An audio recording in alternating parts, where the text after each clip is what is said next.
Les plaines Liuwa, une étendue d'herbe à l'extrême ouest de la Zambie. L'une des dernières zones sauvages d'Afrique. De magnifiques paysages. Un lieu des extrêmes. La moitié de l'année, c'est une terre sèche, stérile, où ne survivent que les plus robustes.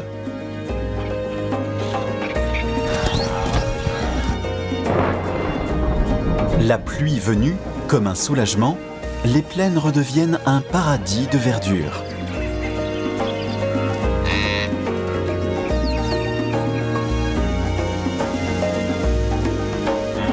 Les plus petites créatures comme les immenses troupeaux doivent s'adapter à ces deux mondes très différents.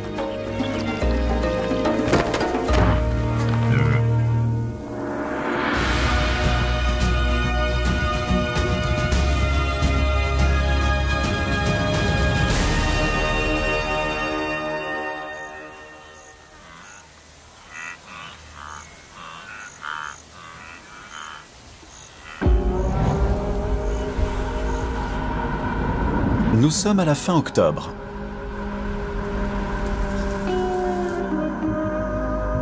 Pas une seule goutte de pluie n'est tombée en 6 mois.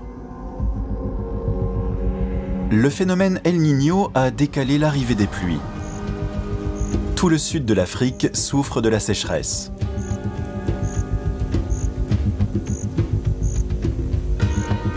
Sans eau, il n'y a ici que des terres arides et implacables.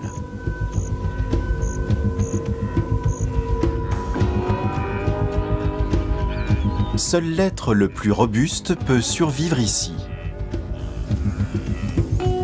Le gnou, un membre vigoureux et résistant de la famille des antilopes.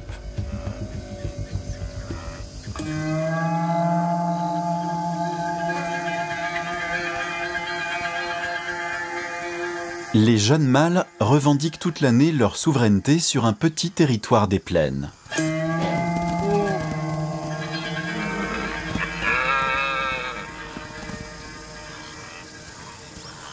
Durant la longue période de sécheresse, ils survivent par de grandes chaleurs avec peu d'eau et une herbe peu ragoûtante.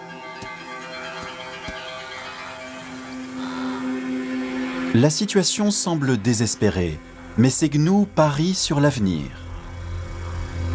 Ils espèrent, la pluie venue, que ce terrain se transformera en une prairie grasse et verdoyante et que les troupeaux, en particulier les femelles, reviendront.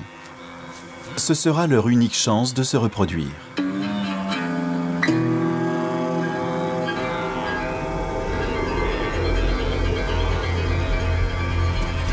Durant les longs mois de sécheresse, ils tiennent leur territoire constamment aux aguets.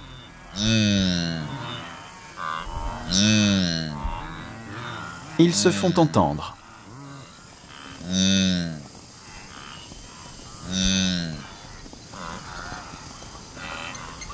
Ils prennent un peu de hauteur pour paraître plus grands et tendent leurs muscles pour impressionner.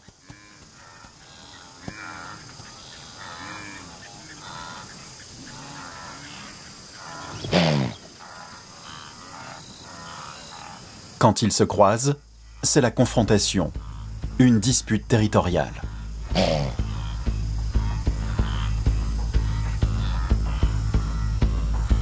En baissant la tête, l'un invite son rival à montrer sa force. Ces luttes ont lieu plusieurs fois par jour, mais c'est une façon d'afficher sa domination. Les blessures sont rares.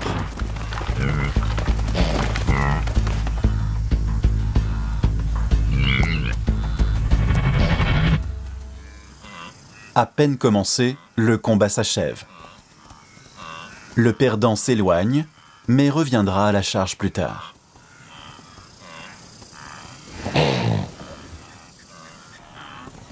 Quand la pluie viendra, suivie par les troupeaux, ils pourront se reproduire. Mais jusque-là, ces jeunes bagarreurs se courront après à longueur de journée.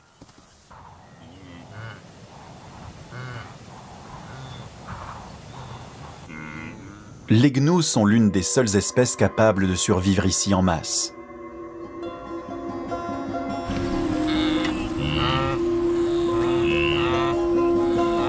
Ces herbivores sont friands de jeunes pousses tendres. Mais sans pluie, les plaines sont nues. Tout n'est qu'herbe sèche et poussière.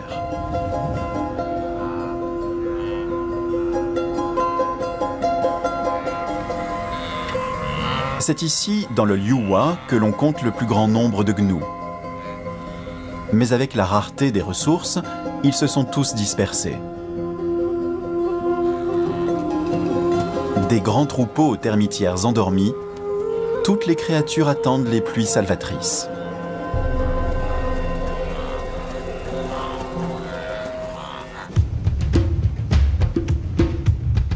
Ces terres sauvages font partie du parc national de Liuwa, qui préserve plus de 9000 km² de prairies et de plaines inondables du puissant fleuve Zambèze.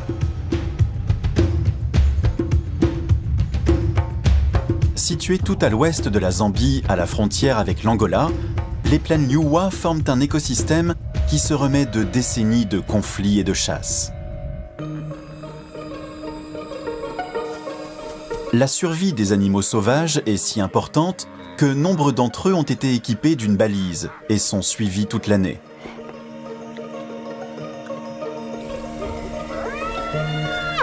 Pour les prédateurs des plaines, la saison sèche est très rude. Les gnous, tout comme les ourébis, se sont dispersés dans la plaine. La nourriture est rare.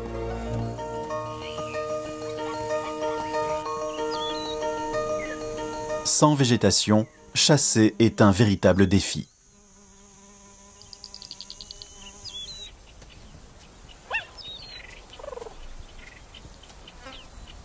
Cette femelle guépard a un petit de 2 ans.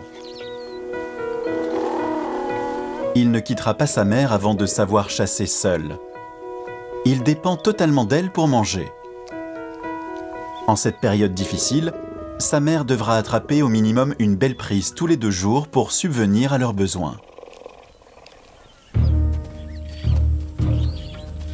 Les lions, eux, ont la chance de vivre en groupe.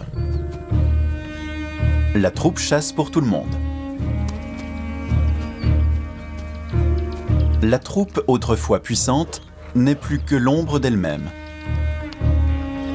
Elle a souffert de la chasse aux trophées et des persécutions. Mais leur réintroduction ces dernières années par l'organisation African Parks leur a permis de se maintenir. Survivre à la saison sèche est alors chose vitale.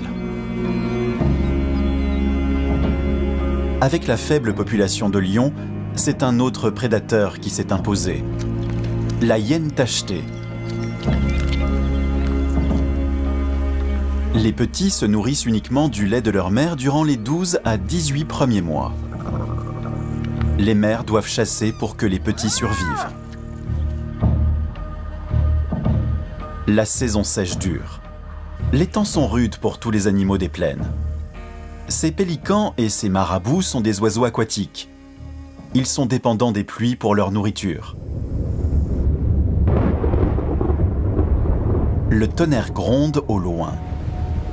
Signe que la longue saison sèche pourrait bientôt s'achever. Mais ces premiers orages chargés de promesses sont cruels.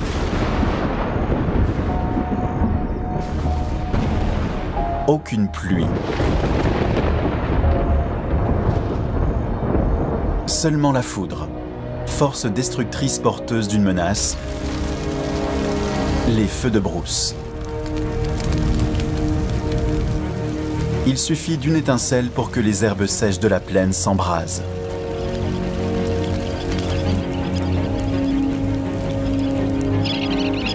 Les oiseaux se régalent des insectes qui fuient les flammes.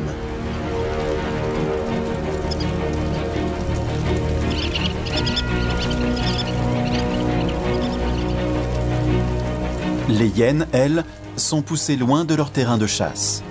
Le feu détruit tout sur son passage.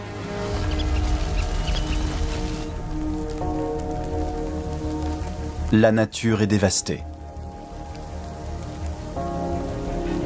Avec l'abondance d'herbes sèches, les feux se multiplient et se propagent rapidement.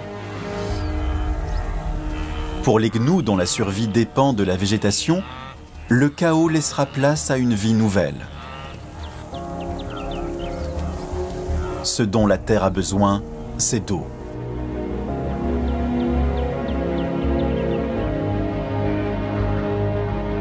En attendant, les gnous s'aventurent de plus en plus loin en quête de verdure.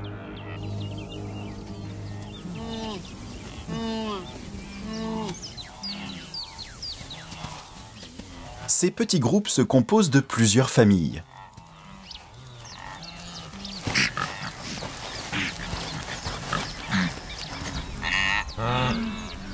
Des mères avec leurs petits ainsi que quelques mâles. Quelques affrontements permettent de préserver la hiérarchie au sein du troupeau. Le rôle du mâle dominant est de protéger l'ensemble du groupe des prédateurs qui rôdent dans les plaines.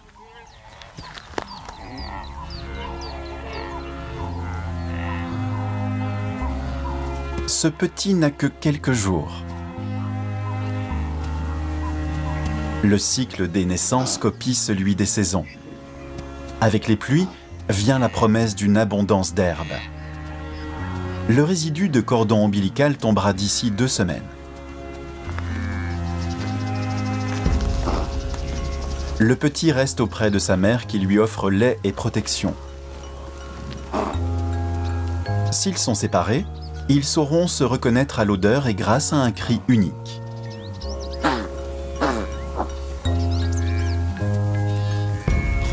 Après quelques jours, le petit commence à mâcher de l'herbe, mais il aura besoin du lait maternel pendant encore 16 mois.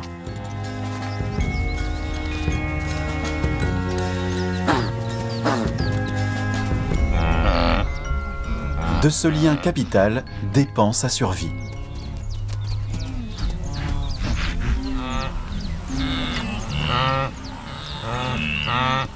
Trouver de l'herbe tendre durant la saison sèche n'est pas le seul défi. Dispersés en petits groupes, les gnous sont très vulnérables.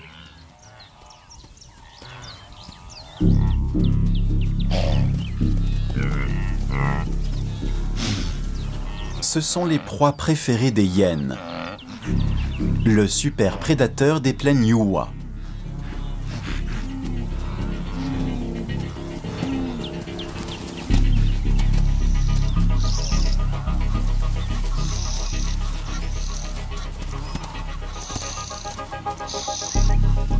Les hyènes sont constamment aux aguets.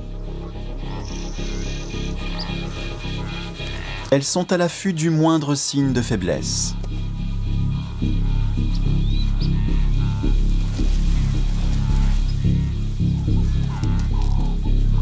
Les vieux,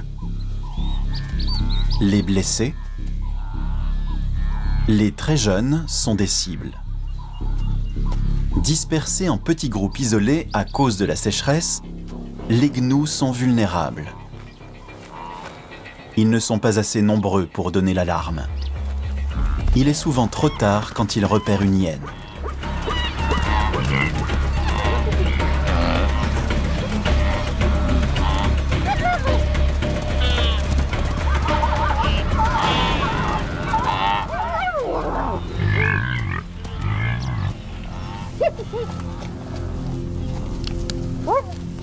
En période de sécheresse, une telle prise est une aubaine pour le clan. Les hyènes pourront nourrir leurs petits. Les hyènes, nombreuses, comptent parmi les prédateurs les plus redoutables. Elles dévoreront tout en moins d'1 heure, ne laissant que les poils et les cornes.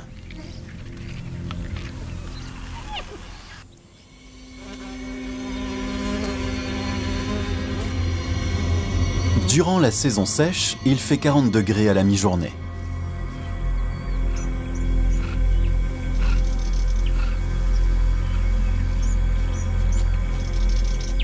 C'est un véritable défi que de trouver un peu de fraîcheur.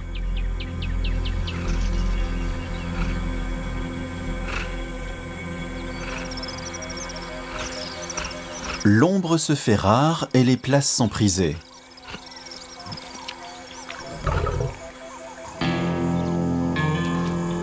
Ce Ce Naja Enkieta, incapable de réguler sa propre température interne, doit absolument se mettre au frais. Il se réfugie dans le sol. Par de si grandes chaleurs, tout lieu à l'abri des rayons du soleil est le bienvenu.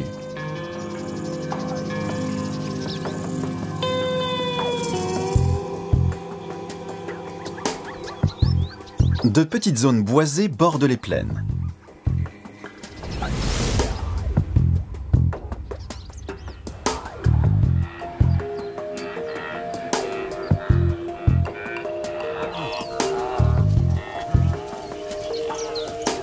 Les arbres offrent un peu d'ombre aux troupeaux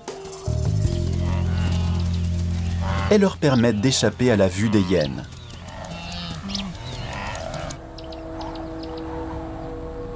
Mais pour les créatures qui y vivent, la forêt est loin d'être sans danger.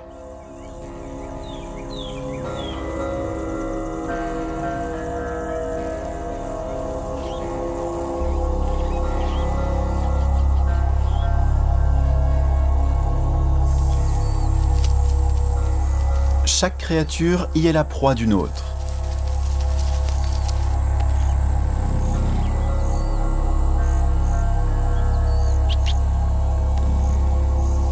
Chacune a ses propres moyens de survie.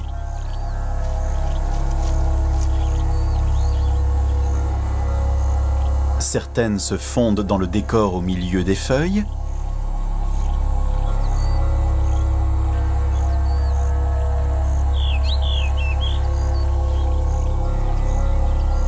D'autres restent immobiles.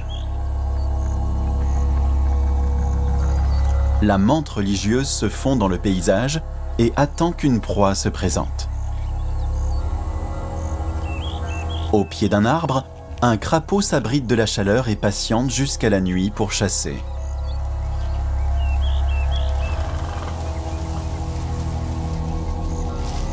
Le mamba vert de l'Ouest ne passe pas inaperçu.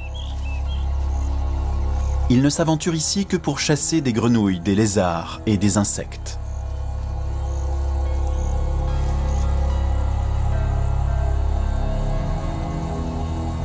Dans les arbres, il peut facilement se camoufler. Il doit rester immobile en présence d'un circaète.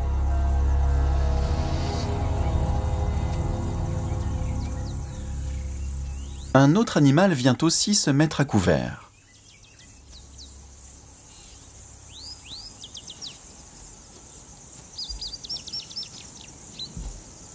C'est une femelle guépard.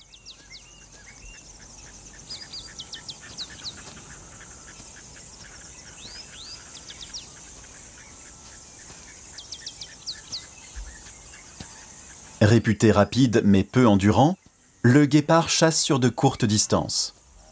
À couvert de la forêt, il peut s'approcher au plus près des animaux de la plaine.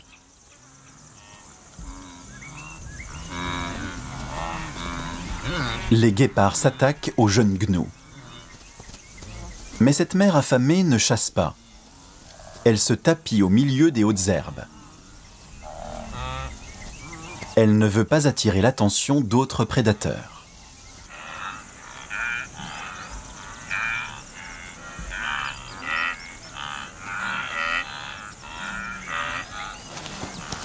Elle a attrapé une petite antilope durant la nuit.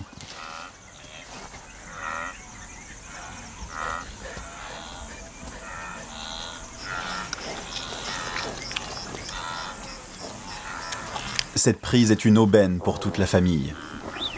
Elle et son petit seront rassasiés pour plusieurs jours.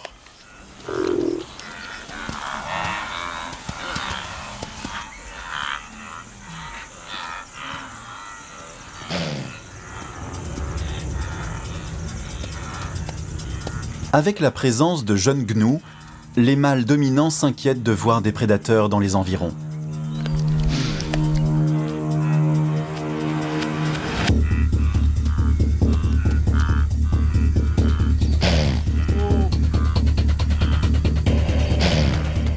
Le grognement de ce mâle attire l'attention des guépards. mais ils restent à leur repas.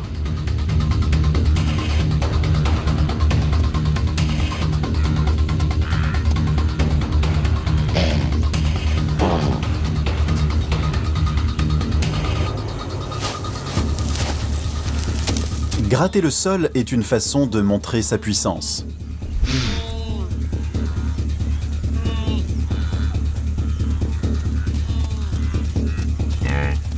Ce mâle se dirige vers la famille de guépards pour les impressionner et les forcer à battre en retraite.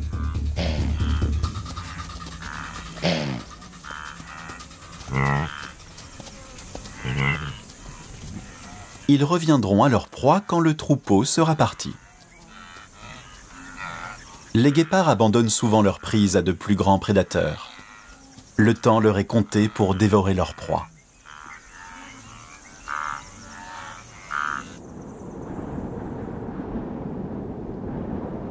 Nous sommes début novembre. Les pluies ont un mois de retard. La saison sèche se prolonge. La vie est rude pour les gnous. Les lions, eux, profitent de la situation.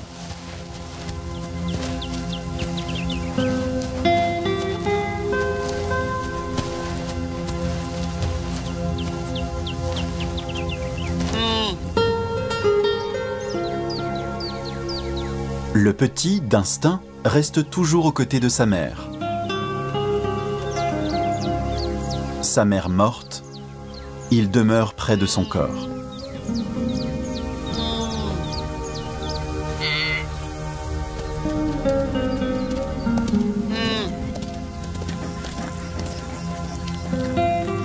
Pour l'instant, ce jeune gnou n'intéresse pas les lionnes.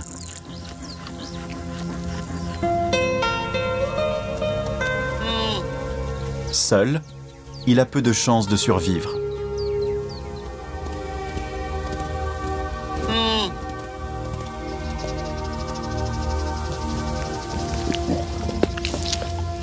Avec cette prise, les lions seront rassasiés pour 1 ou 2 jours.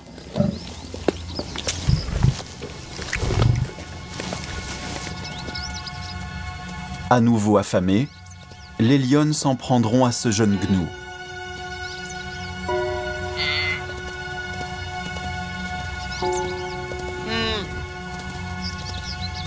Ainsi va la vie ici, durant la saison sèche.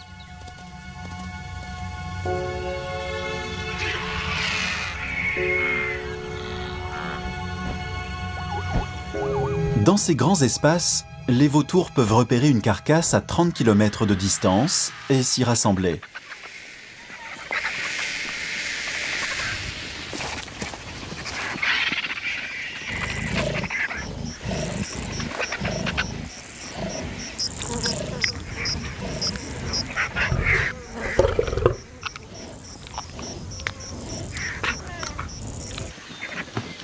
Ils devront attendre que les lions aient terminé.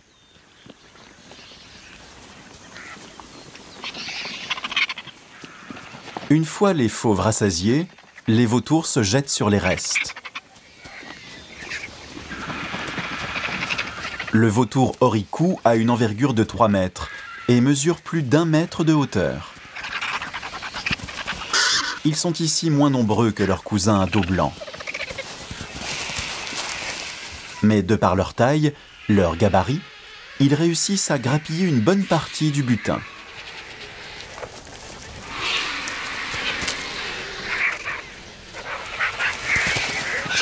Les vautours peuvent dépouiller une carcasse en 30 minutes.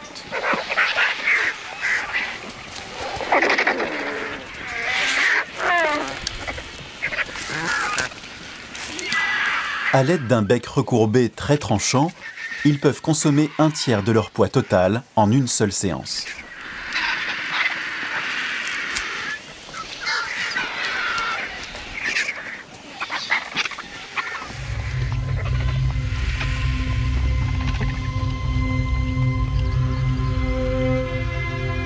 Ces charognards zélés s'assurent que rien ne se perd dans la plaine.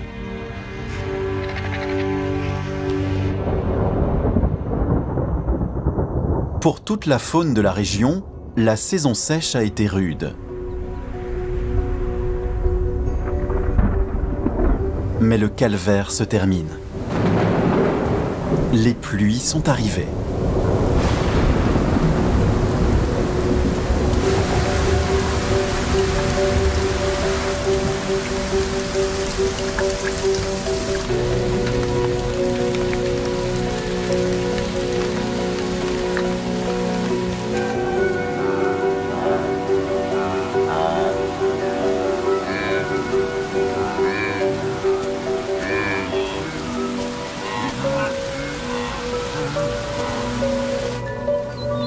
Le début de la saison humide marque le commencement d'un phénomène incroyable.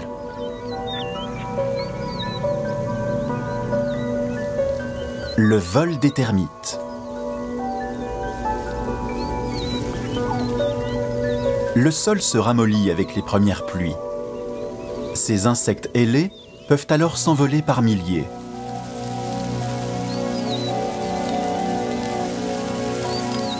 C'est leur seule chance de l'année de se reproduire et de se multiplier. La colonie entière a attendu ce moment. Les reines et les mâles prennent leur envol.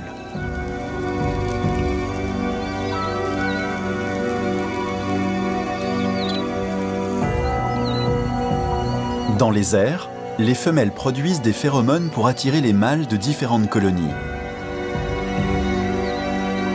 Les couples se forment, atterrissent, perdent leurs ailes et s'enfouissent pour créer une nouvelle colonie.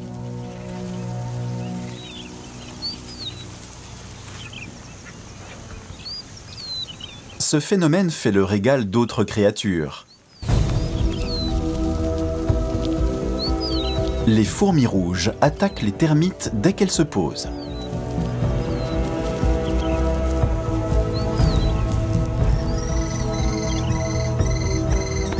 Les faucons de l'amour attrapent les termites en plein vol.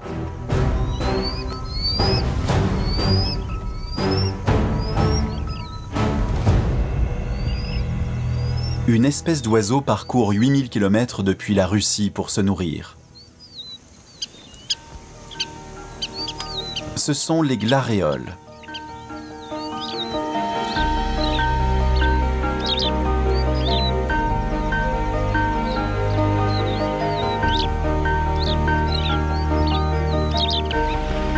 Des nuées d'oiseaux tournoient au-dessus des plaines pour profiter de ce festin annuel.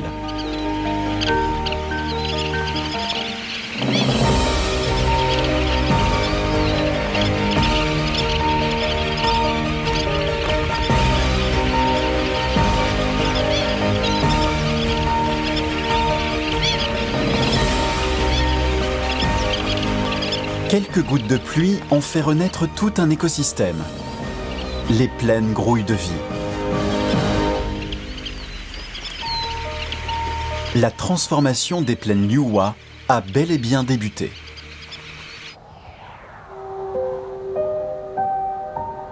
Les premières pluies commencent à remplir les points d'eau. Dispersés à travers la plaine, ce sont des oasis dans un désert de sécheresse.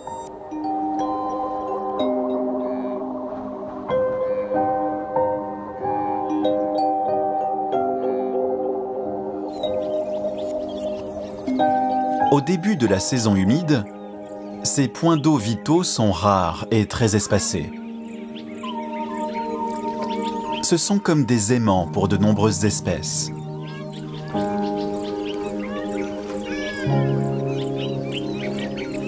Les grues royales,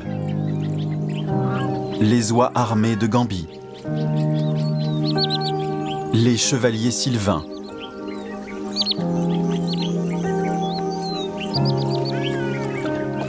et les quelques lions qui hantent encore les plaines, une troupe rescapée de décennies de persécution.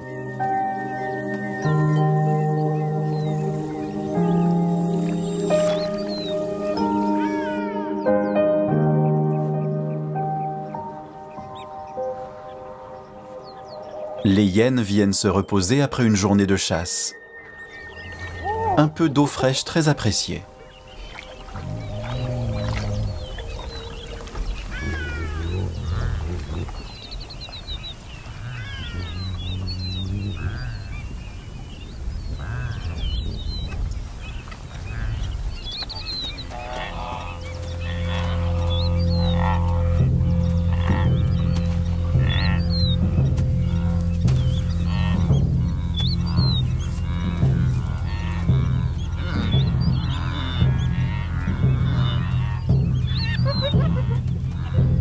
Un petit groupe de gnous a marché tout le matin pour venir boire. Ils n'avaient pas compté sur la présence de hyènes.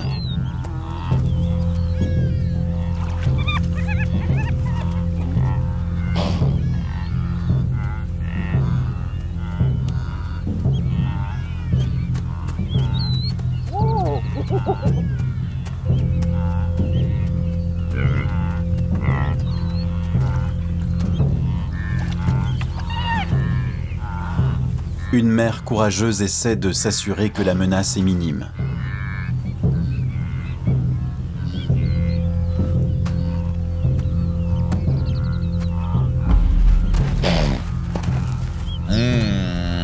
Elle provoque les hyènes avec un mouvement rapide. Si les hyènes sont d'humeur à chasser, elles la poursuivront. Mais ces dernières sont gagnées par le sommeil.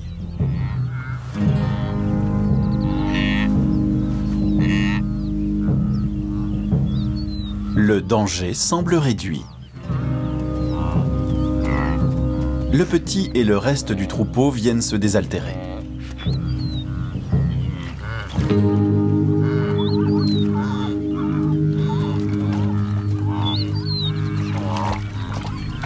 L'obstacle des hyènes contournées, c'est un autre problème qui se présente.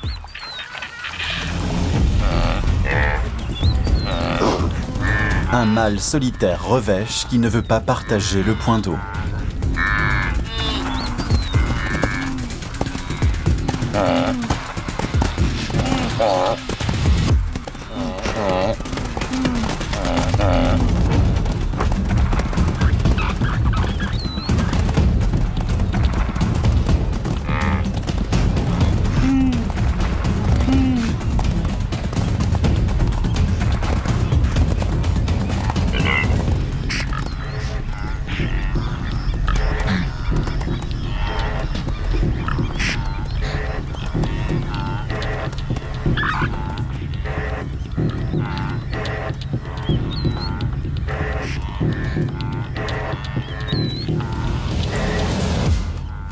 Il chasse le troupeau et garde l'eau pour lui seul.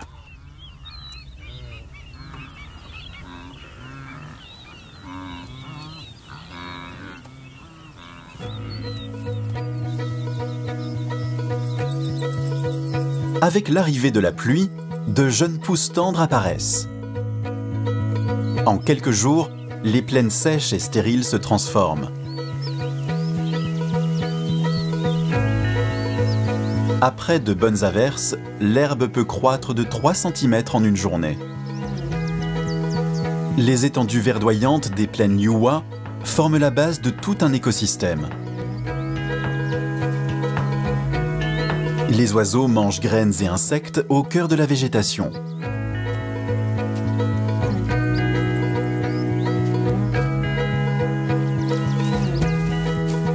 Avec toute cette verdure, les gnous n'ont plus à se disperser.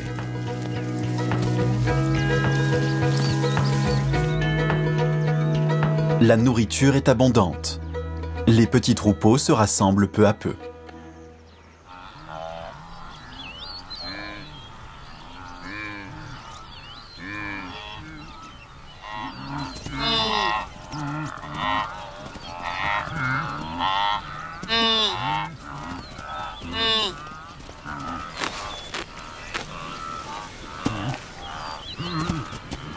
Sous la fine pluie du soir, les mâles chahuteurs profitent de l'occasion pour enseigner aux plus jeunes comment échapper aux prédateurs.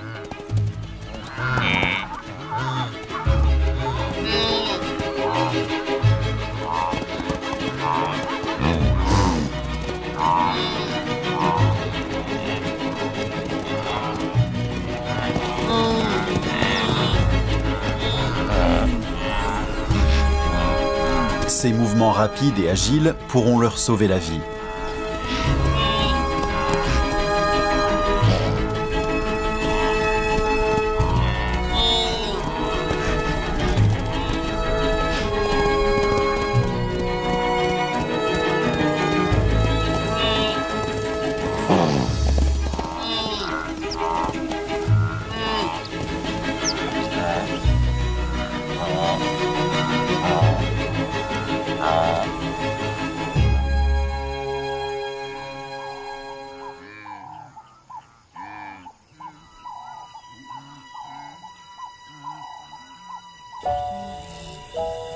À la fin de la journée, le troupeau se repose. Mais avec la nuit, viennent aussi les dangers.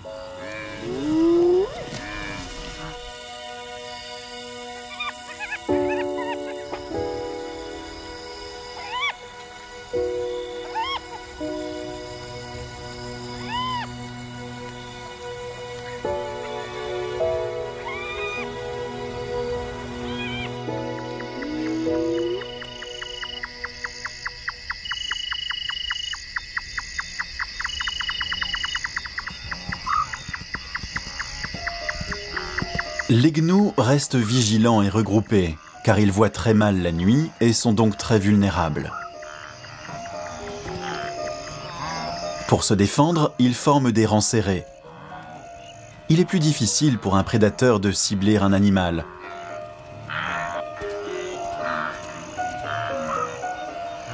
Mais cela n'empêche pas les hyènes d'essayer.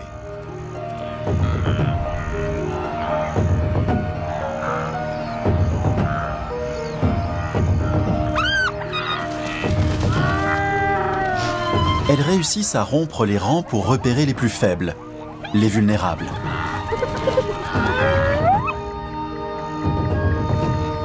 Tant que le troupeau reste compact, ils seront saufs. Mais celui qui reste à la traîne est sans défense.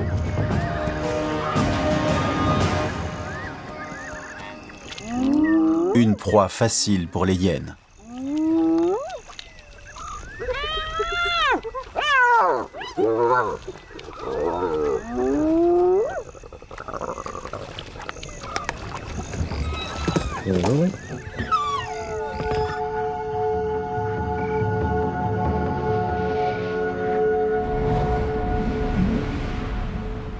La saison humide se poursuit. Les orages apportent de plus en plus de pluie.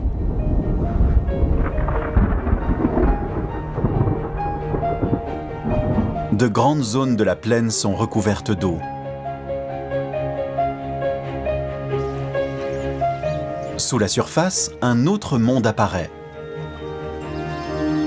Ces étendues d'eau sont le paradis des créatures aquatiques.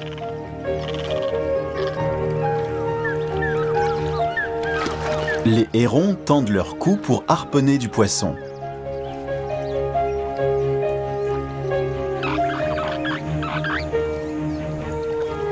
Des varans y chassent également.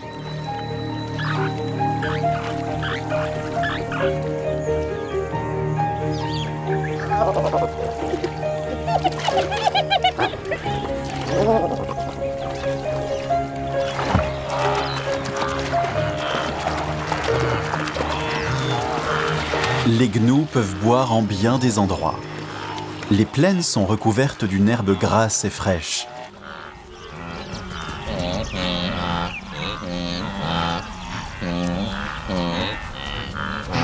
Des milliers de gnous se sont maintenant rassemblés.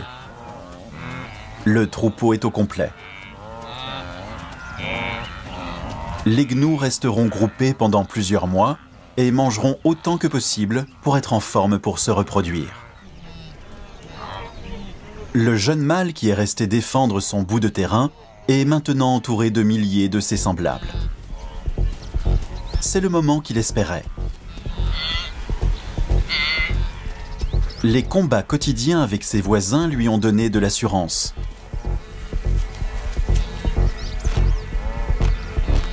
Il met à profit son entraînement en montrant à un rival sa force, son talent. En grattant le sol avec ses sabots et ses cornes, il espère l'intimider.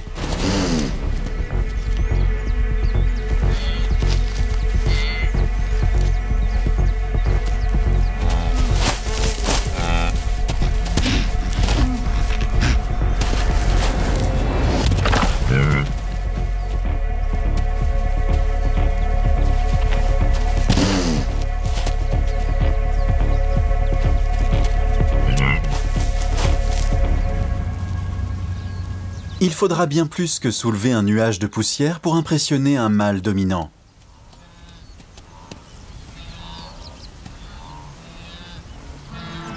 Avec tous ces mâles bousculant la hiérarchie, les gnous peuvent se laisser distraire.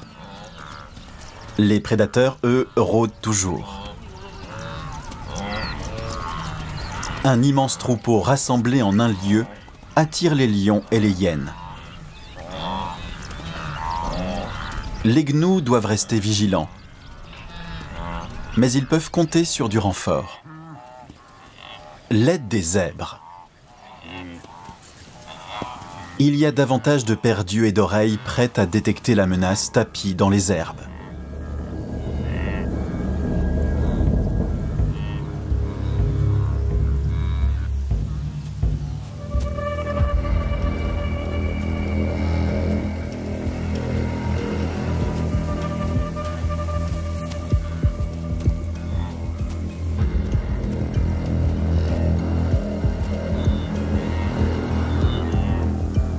Les hyènes ont désormais plus de mal à isoler une bête.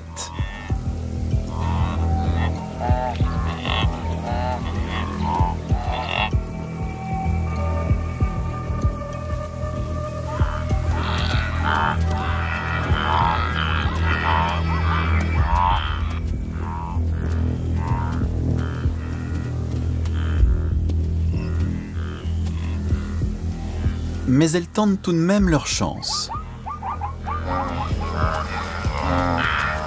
Les gnous ont maintenant l'avantage du nombre.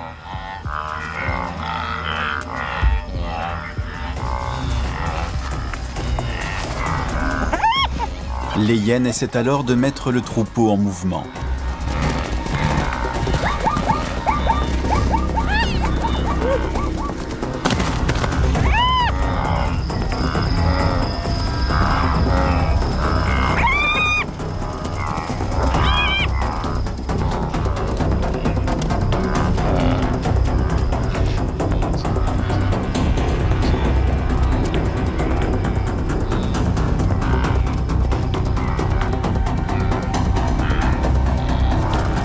C'est un échec.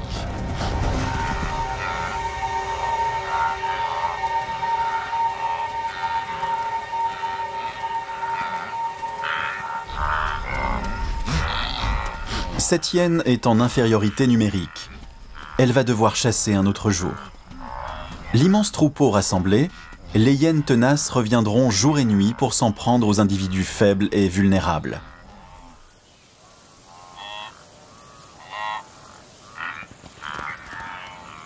Pour les jeunes mâles qui ont gardé leur territoire pendant la saison sèche, il leur reste quelques mois pour engraisser et tenter de renverser un mâle dominant. Durant toute la saison humide, les combats vont continuer. S'il est de taille, ce mâle précoce pourra réussir. Sinon, il devra affronter une autre saison sèche avant d'avoir la chance de se reproduire.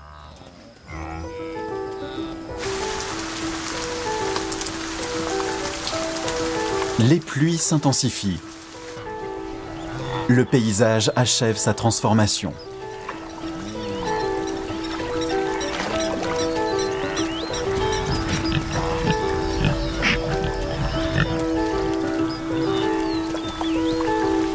Avec la présence de l'eau un peu partout et les plaines couvertes d'herbes vertes, la vie sera plus agréable pour le troupeau et toutes les créatures des plaines.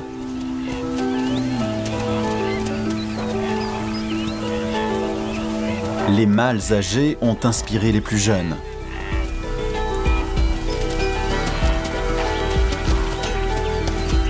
Ils montrent leur force et se préparent à de futurs combats.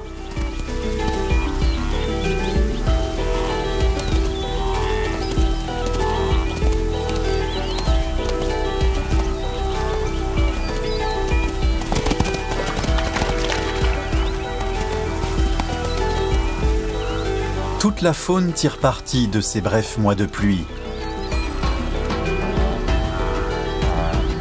avant que la région ne soit à nouveau plongée dans la désolation.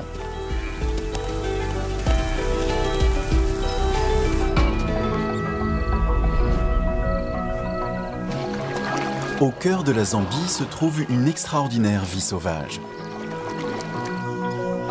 Le pays est traversé par un fleuve une artère vitale, un paradis pour les hippopotames. Une région des extrêmes où la température peut varier de 30 degrés en 24 heures. Des heures les plus chaudes du jour aux plus froides de la nuit, des créatures de toutes formes, de toute taille, tentent de survivre. Une incroyable variété d'animaux qui jouent leur peau dans cette vallée.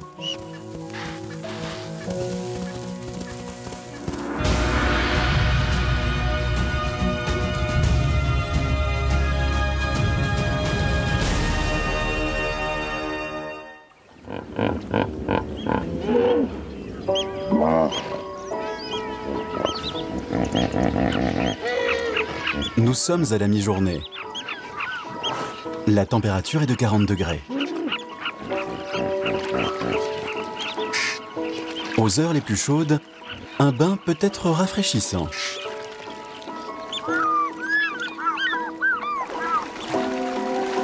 Mais ces marabouts d'Afrique ne sont pas là pour ça. Ils font leur lessive.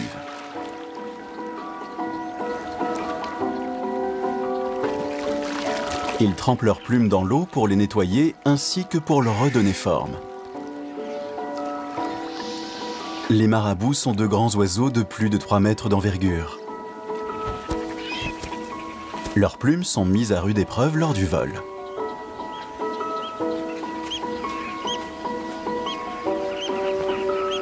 L'oiseau se sèche ensuite au soleil. Grâce à la chaleur, le plumage redevient lisse.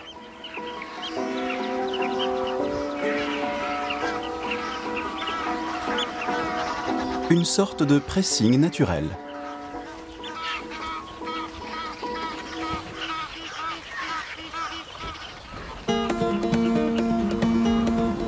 C'est dans la rivière Luangwa que se baignent les marabouts.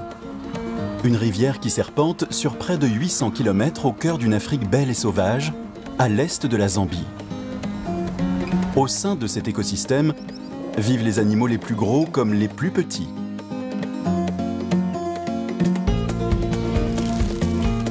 De la fourmi à l'éléphant, du criquet au fauve, c'est l'hippopotame qui reste le roi de la rivière.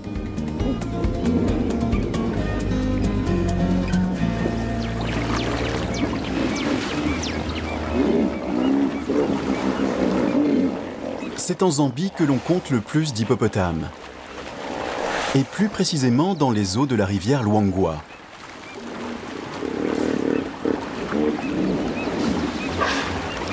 Avec la chaleur, ils doivent rester immergés pour échapper aux rayons mordants du soleil. Ce groupe a dormi là toute la matinée.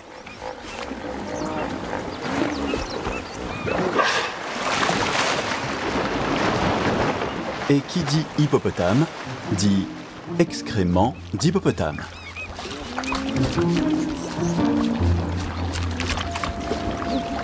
Ces animaux herbivores sortent de l'eau au crépuscule pour manger. Un seul individu ingurgite près de 40 kg d'herbe chaque nuit. Ce qui fait 20 kg d'excréments par jour.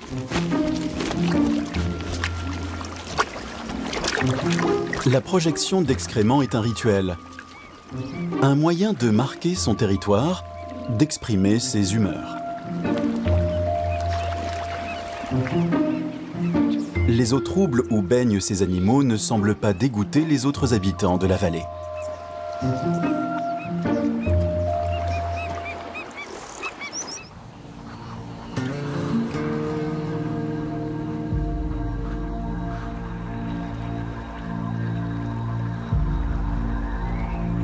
À 14 heures, la température a baissé de 2 degrés.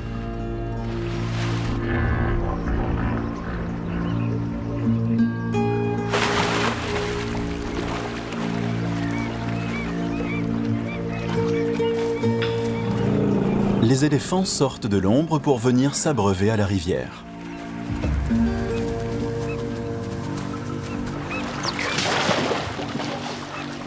Parmi eux se trouve un intrus.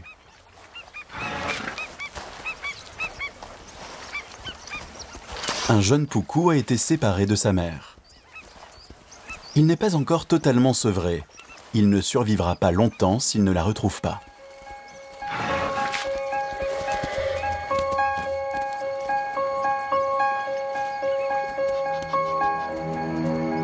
À la saison sèche, les poucous vivent en troupeau pouvant compter jusqu'à 50 têtes. Ce petit n'a jamais été livré à lui-même. Il est désorienté et ne peut rester là. Les lions chassent quand il fait plus frais. Mais ils ne rateront pas une telle occasion.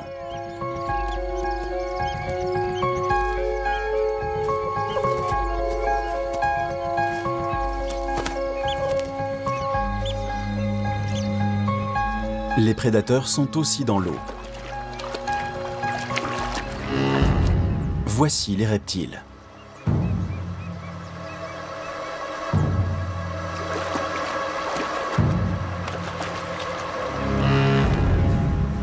Ce sont des crocodiles du Nil, les plus grands reptiles d'Afrique.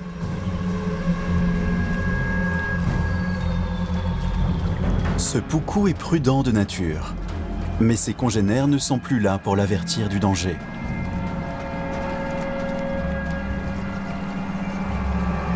Un crocodile peut très bien se dissimuler dans ses 60 cm d'eau.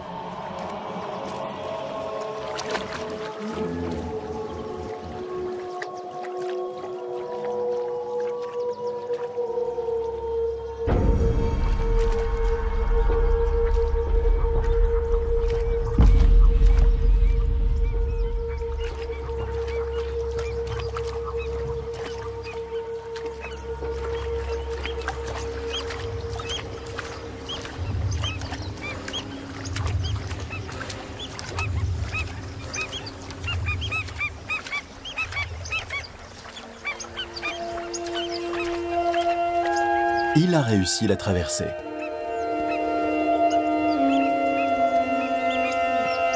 De plus, il a retrouvé sa mère.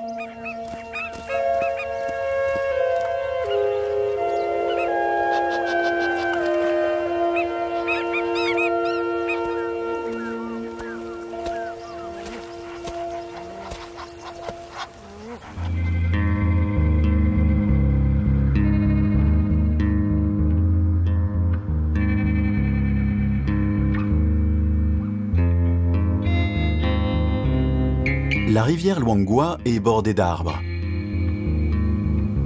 Leurs immenses racines plongent dans l'eau. Il fait chaud à l'ombre, mais cela permet tout de même à ce troupeau de lycaons de se protéger du soleil.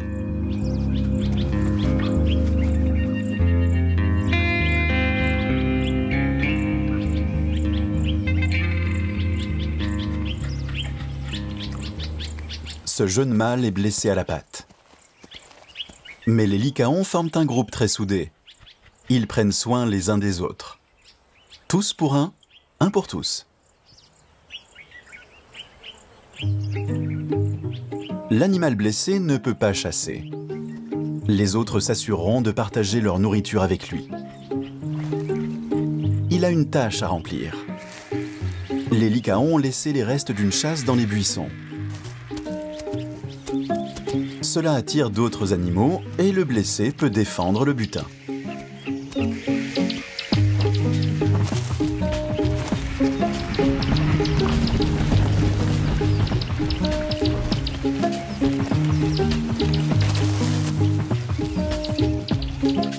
Un seul lycaon ne peut pas grand-chose face à un groupe de vautours. Il a besoin de renforts. Ses congénères ne tardent pas à revenir.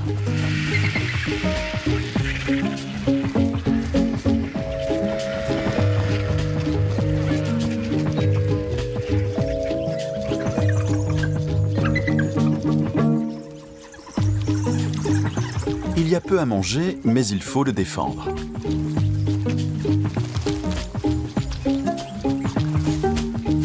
Pour le lycaon qui boite, il y a un bonus. Quelques côtes.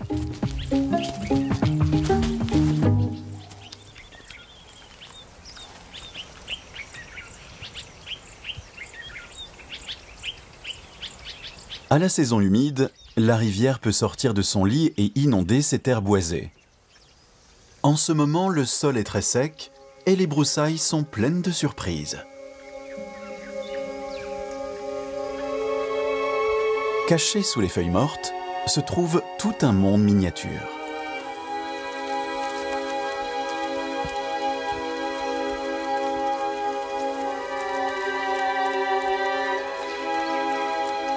Un mille-pattes ne possède pas réellement 1000 pattes.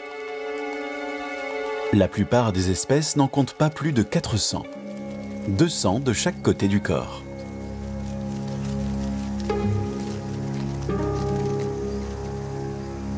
La queue de ce scorpion est synonyme de piqûre fatale. Un autre petit prédateur rôde également en quête de nourriture.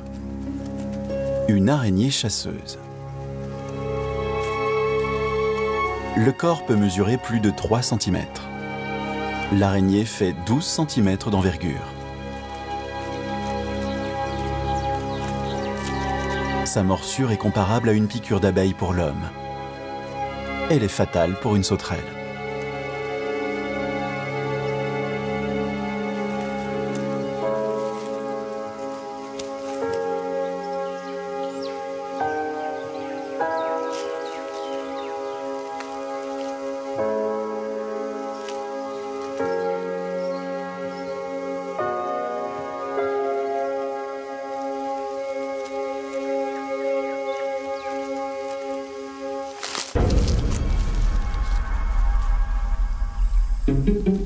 Des conduits situés à l'intérieur des crochets permettent d'injecter du venin à la sauterelle pour la paralyser.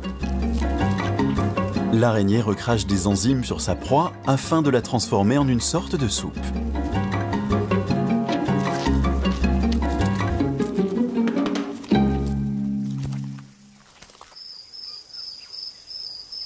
C'est un monde dangereux. Les apparences y sont trompeuses.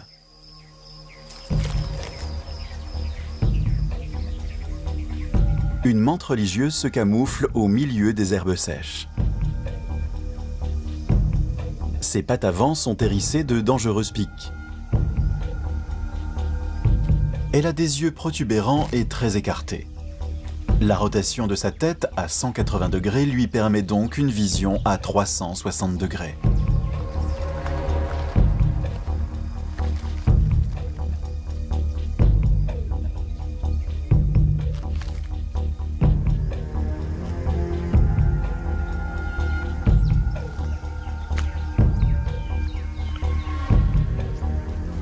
L'illusion est parfaite. Cette fourmi n'a pas deviné sa présence.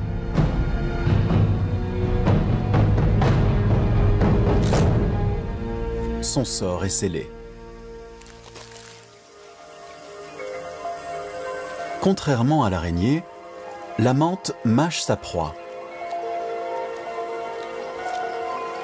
Ses mandibules sont capables de transpercer l'exosquelette solide de la fourmi.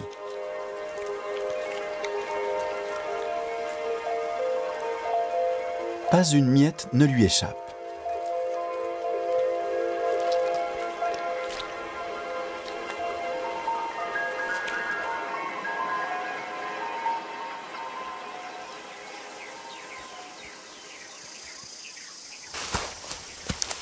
Au milieu de l'après-midi, la chaleur se fait toujours sentir. La température dépasse les 30 degrés. Les girafes restent à l'ombre de la végétation. À piétiner les broussailles, d'autres petites bêtes se manifestent, telles les tiques. Mais la brigade antiparasite veille au grain.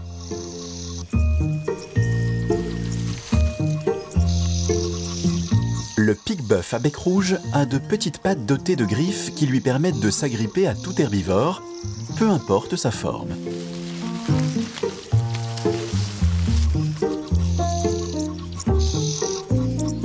Il fouille entre les poils à l'aide d'un bec plat pour décrocher puces et poux.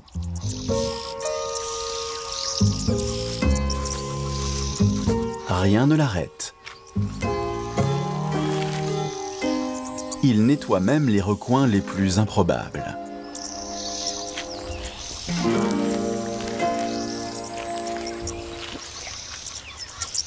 Une volée de pique-bœufs peut manger des centaines de tiques et des milliers de larves en une seule journée.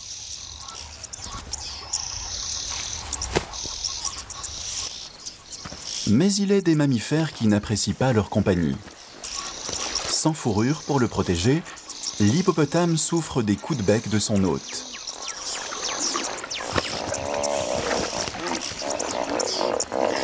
Le mangeur de parasites devient lui-même un parasite.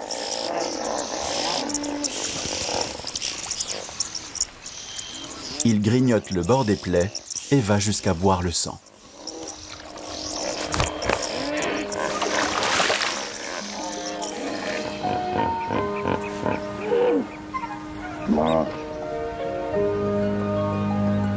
À 4 heures de l'après-midi, il fait 26 degrés. Les hippopotames restent à l'eau.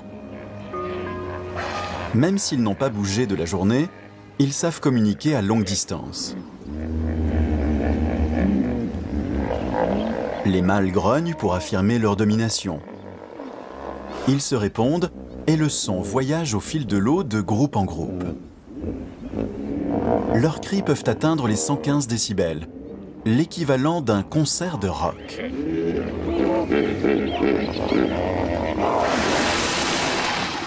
Mais les hippopotames sont plus discrets qu'il n'y paraît.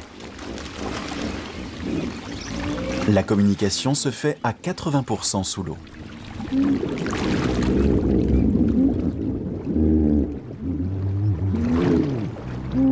Tout comme chez leurs cousins les dauphins, les sons aigus et les grognements viennent résonner dans la mâchoire. L'hippopotame peut donc entendre simultanément hors de l'eau et sous l'eau.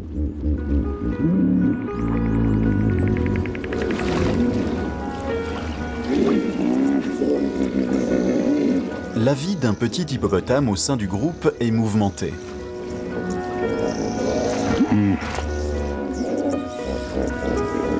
Mais ça n'empêche pas celui-ci de dormir. L'hippopotame ne sait pas nager et ne sait pas non plus flotter. Son énorme corps est trop dense. Les adultes se reposent debout dans l'eau. Mais pour les petits, c'est impossible.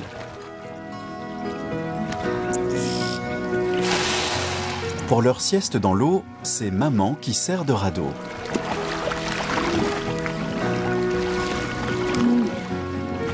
Les petits sont déjà lourds. Ils peuvent peser plus de 45 kg à la naissance et grandissent vite.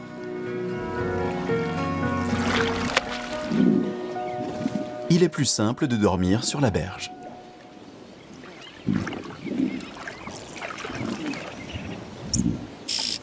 Tandis que les hippopotames dorment, un martin pêcheur pie part à la pêche.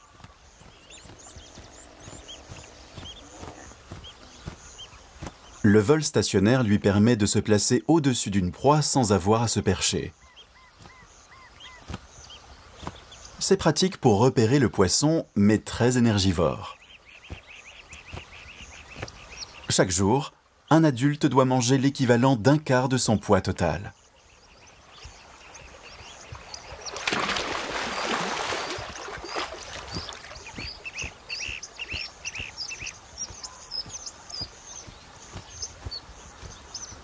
Cet oiseau peut plonger d'une hauteur de 10 mètres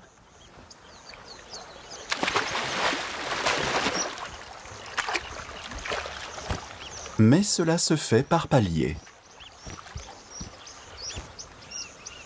Ce jeune martin pêcheur commence petit et progresse à son rythme.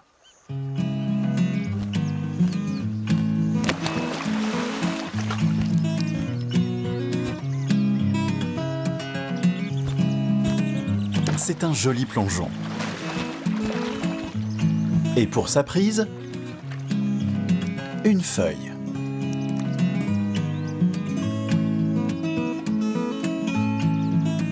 Ce n'est pas une erreur, il s'entraîne.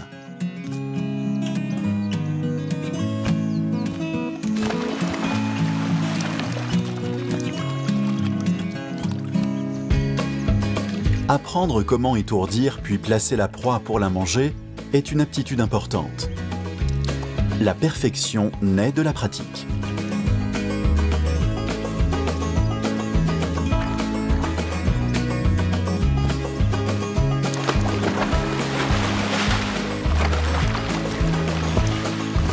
Sa persévérance est récompensée d'une larve juteuse de libellule.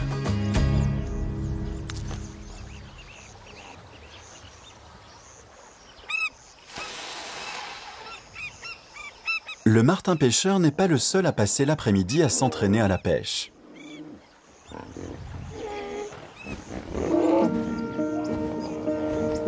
Ces jeunes becs en ciseaux compteront parmi les meilleurs pêcheurs de la rivière.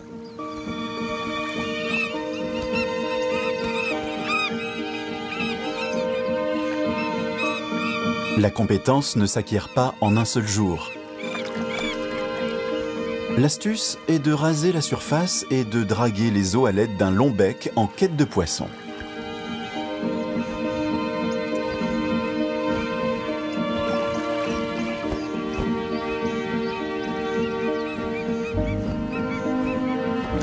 C'est plus facile à dire qu'à faire.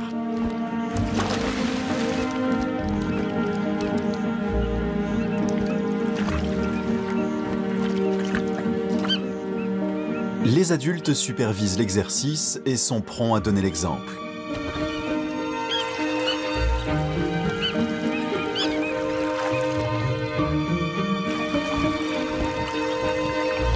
La technique est parfaite. Les jeunes ont juste besoin d'un peu d'encouragement.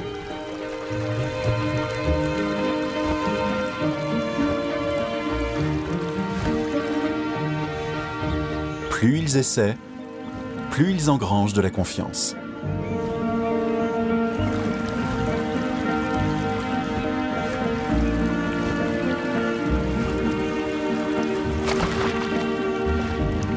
Une prise, enfin.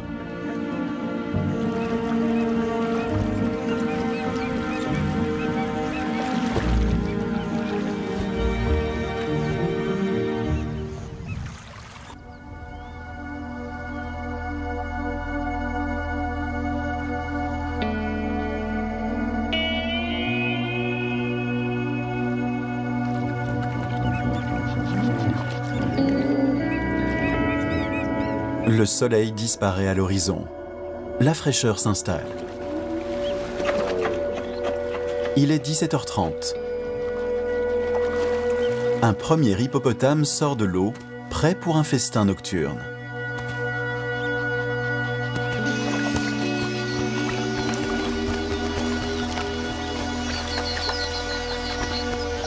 Une centaine de milliers de passereaux s'apprêtent à se coucher.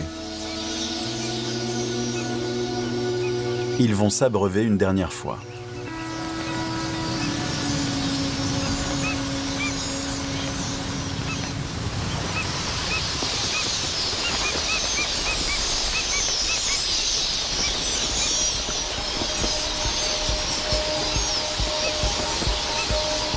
Les mouvements ondulatoires de ces nuées sont une façon d'embrouiller les prédateurs.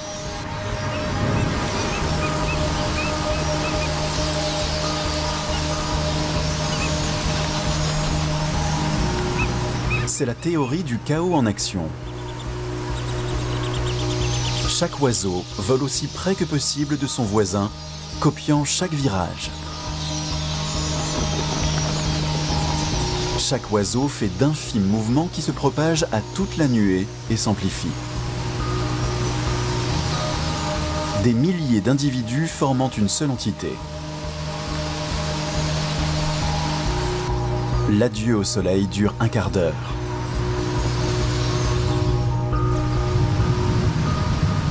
Un sursaut d'énergie avant la nuit.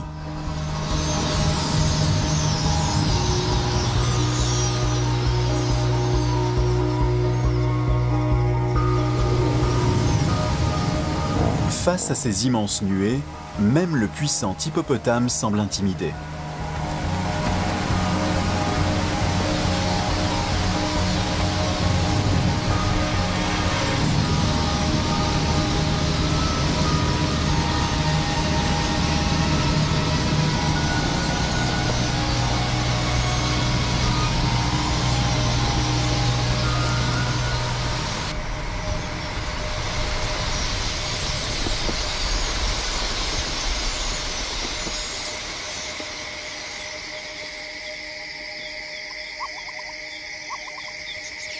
La nuit tombée, les passereaux se retirent sur les branchages pour dormir. L'imagerie thermique permet de repérer les zones de chaleur. On comprend pourquoi les passereaux se rapprochent. De par leur petit corps, les passereaux ont un métabolisme rapide. Leur chaleur se dissipe vite avec la baisse des températures. Le point le plus chaud est au centre du groupe. C'est là que la chaleur se concentre. Les oiseaux à la périphérie sont davantage soumis au froid.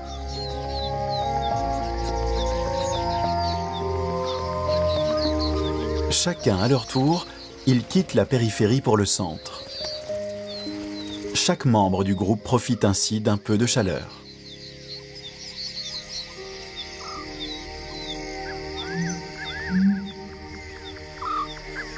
La nuit enveloppe la vallée.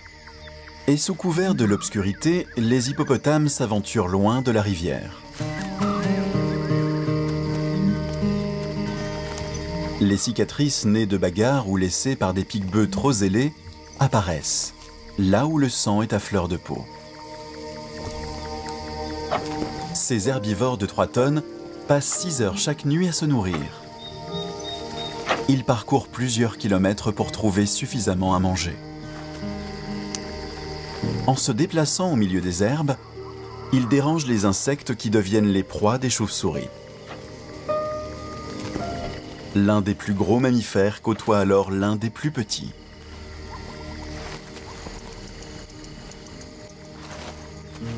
La chauve-souris ne voit pas dans l'obscurité. Elle utilise l'écolocalisation. Elle produit des sons très aigus et se dirige grâce aux échos qui lui reviennent. Il est simple d'éviter un hippopotame, mais cette technique lui permet aussi d'attraper des insectes en plein vol.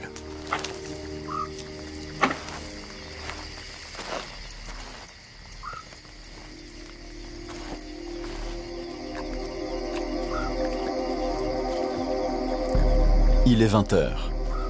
La température est désormais de 21 degrés. Les lions ont passé la journée à l'ombre, protégés au maximum de la chaleur. Il est temps de passer à l'action. Ils s'abreuvent avant de partir chasser.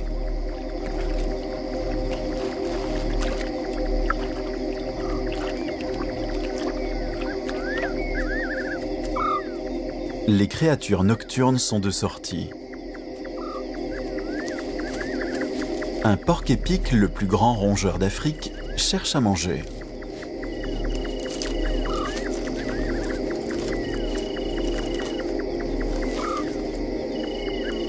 Il se sert d'un odorat puissant pour repérer racines et tubercules et de puissantes griffes pour les déterrer.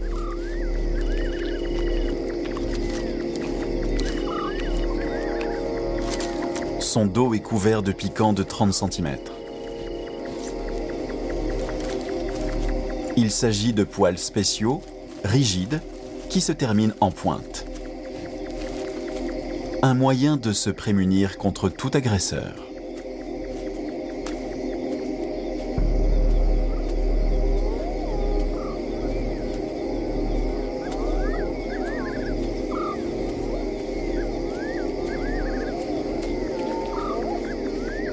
Les léopards mangent de tout, de l'antilope aux insectes.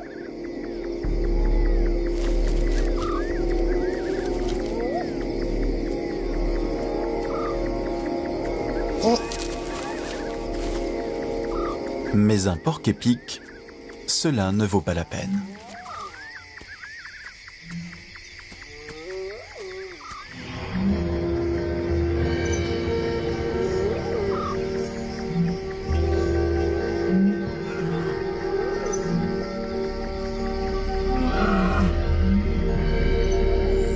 Il est minuit, la température est de 18 degrés. C'est l'heure la plus calme de la nuit. Les babouins dorment à la cime des arbres. Près de l'eau, les ibis nichent au creux d'arbres morts.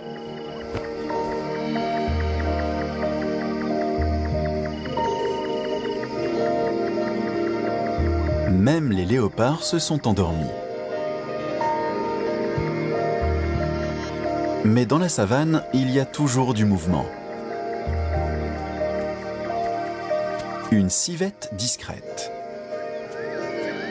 Et sa cousine plus petite, une geonnette.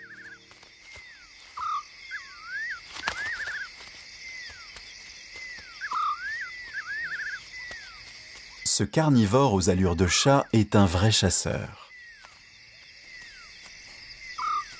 Il repère un rat à trompe.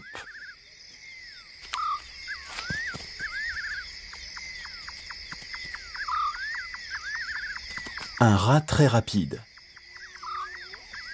Mais son sens de l'ouïe développé lui permet de repérer autre chose dans les herbes.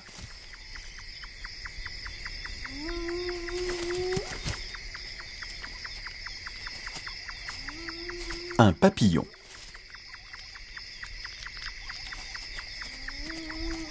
La geonnette est en fait plus proche de la mangouste que du chat. Pour elle, le marquage olfactif est un moyen de communication important. Elle est solitaire, mais parfois les territoires se recoupent. La geonnette est capable, rien qu'à l'odeur de l'urine, de distinguer un ami d'un ennemi. Ces deux individus semblent en bons termes.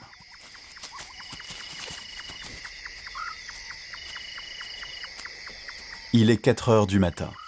Le soleil se lève dans 1 heure. La température est de 10 degrés.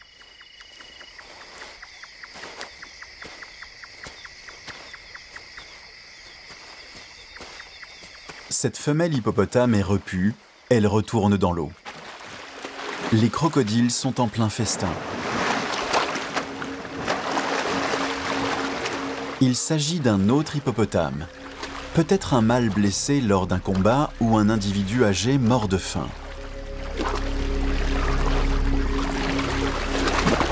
La rivière, refuge sacré, peut être dangereuse. Les crocodiles sont prompts à renifler l'odeur de la mort.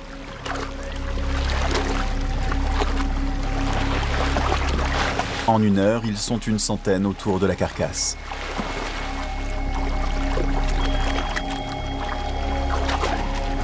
Ils ne mâchent pas, mais ils coincent des morceaux de viande dans leur mâchoire et utilisent leur force corporelle pour les arracher. Il y a une hiérarchie à respecter. Les plus grands, les dominants, mangent les premiers. Les autres attendent leur tour.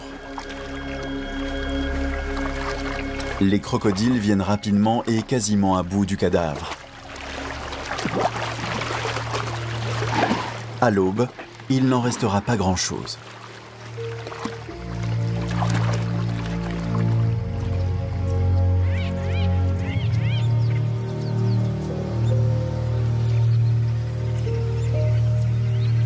Il est 4h45. Les premiers rayons du soleil chassent la nuit.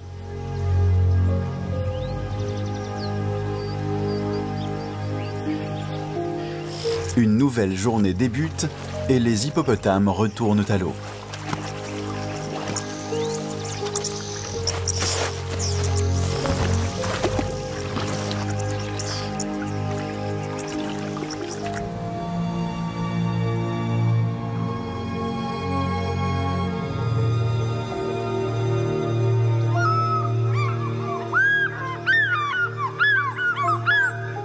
Un cri d'aigle pêcheur accueille le jour.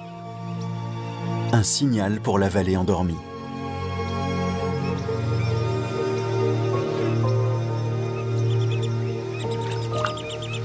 Un bec en ciseaux fait sa toilette et lisse ses plumes avec soin.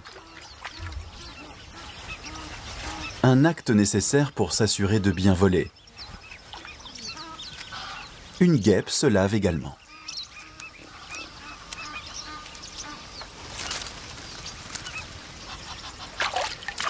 Dans toute la vallée, les animaux se réveillent et entament une nouvelle journée.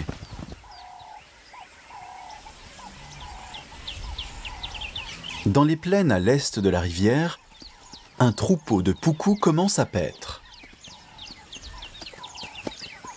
Un des mâles a d'autres idées à l'esprit.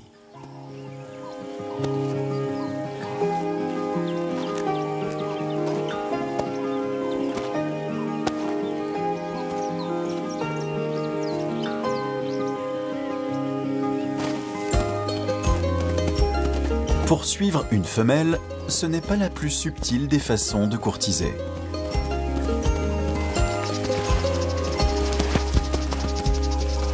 Aujourd'hui, elle n'est pas d'humeur et certainement pas avant le petit déjeuner.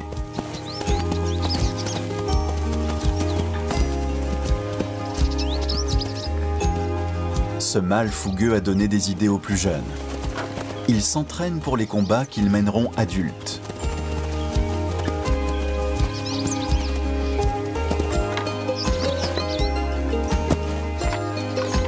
Ces joutes sont nécessaires. Cela permet de renforcer les muscles du cou et les jeunes mâles s'habituent à la taille et à la forme de leur corne. Les mâles reproducteurs se battront pour un territoire. Pour l'instant, cela reste un jeu.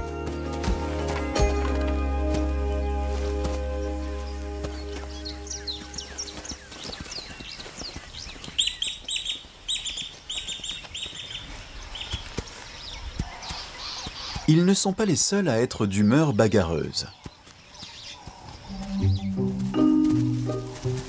Deux jeunes mâles girafes se chamaillent. Ces girafes dites de Rhodésie sont issues d'une sous-espèce endémique de cette vallée.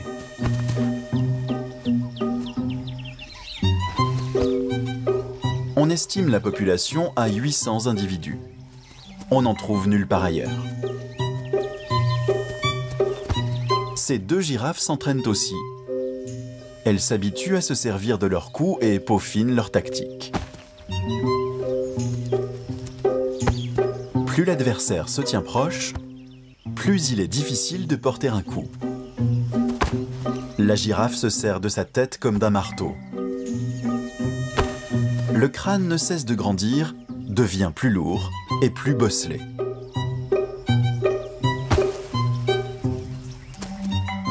Un coup bien porté peut faire tomber l'adversaire et même le mettre KO.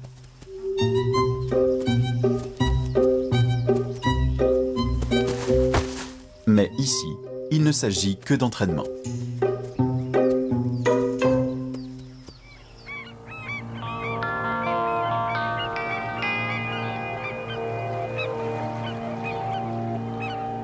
À 8 heures, le soleil commence à réchauffer la terre. La température dépasse les 20 degrés.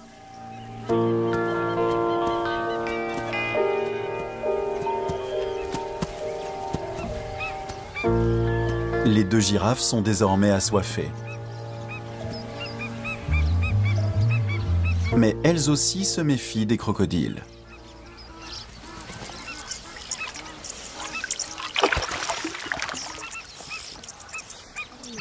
Dotés d'une immense mâchoire comptant 60 dents, ce sont de vrais prédateurs. Certains sont plus impressionnants que d'autres. Voici un jeune. Cet individu de 3 ans, long d'à peine 1 mètre, mesurera près de 3 mètres à l'âge adulte. Pour l'instant, ces petits peuvent être encore bousculés par les hippopotames.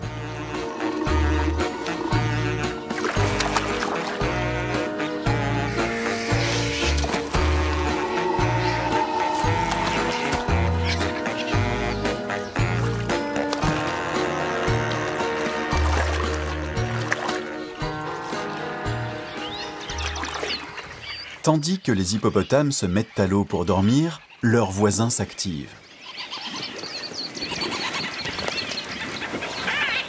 Une colonie de guêpiers à front blanc s'est installée sur la berge. Après une nuit à couver les œufs, il est l'heure de manger. Chaque oiseau peut effectuer 300 allers-retours par jour. Le nid fait 2 mètres de profondeur pour préserver œufs et oisillons des prédateurs. Comme ce varan du Nil, le plus grand lézard d'Afrique.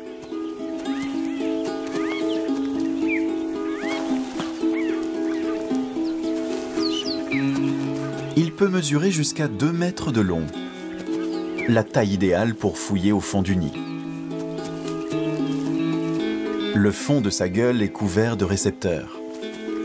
À l'aide de sa langue, il détecte les odeurs, comme celle par exemple de la colonie.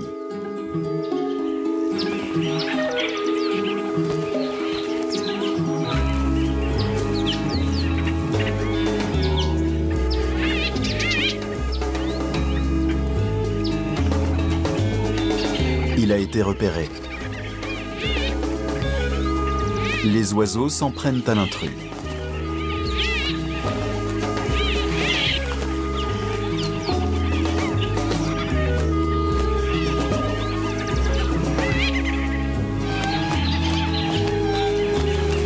Les guêpiers font front commun pour repousser ce géant menaçant.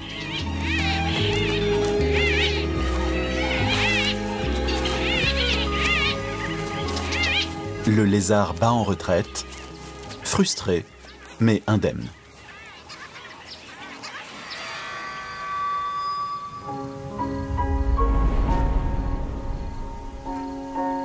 Il est 10 heures. Il fait désormais plus de 30 degrés. Avec la chaleur qui monte, l'attrait de la rivière Luangwa est d'autant plus fort. Tout le monde vient s'y abreuver, des éléphants aux insectes.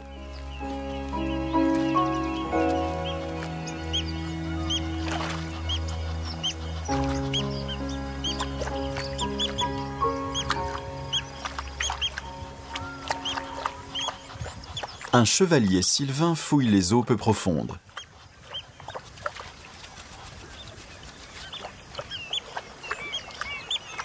C'est un visiteur, un migrant qui a parcouru des milliers de kilomètres depuis l'Europe pour échapper à l'hiver. C'est ici qu'il se remplumera. Il n'est pas seul. Un deuxième mâle a repéré la même source de nourriture. Partager ne semble pas une option. Il se dresse, se jauge, et avec la chaleur, les esprits s'échauffent.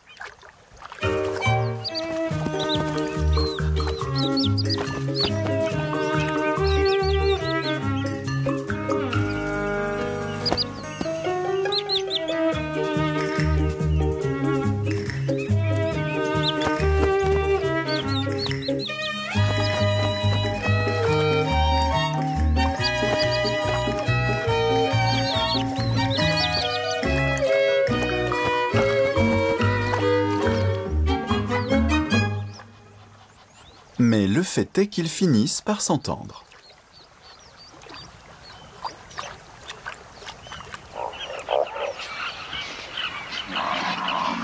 Au plus chaud de la journée, les animaux se détendent.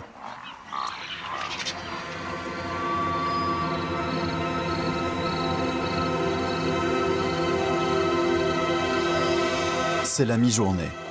Le soleil est au zénith. À nouveau, la température atteint 40 degrés.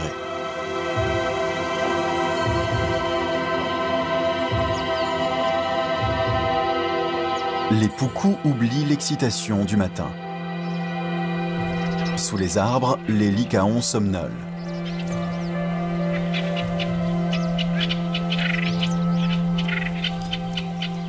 Les girafes se réfugient à l'ombre.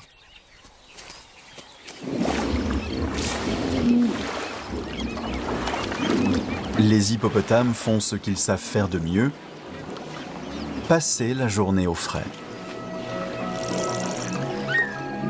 Les eaux précieuses de la rivière, la Luangwa, sont le cœur de cette extraordinaire vie sauvage.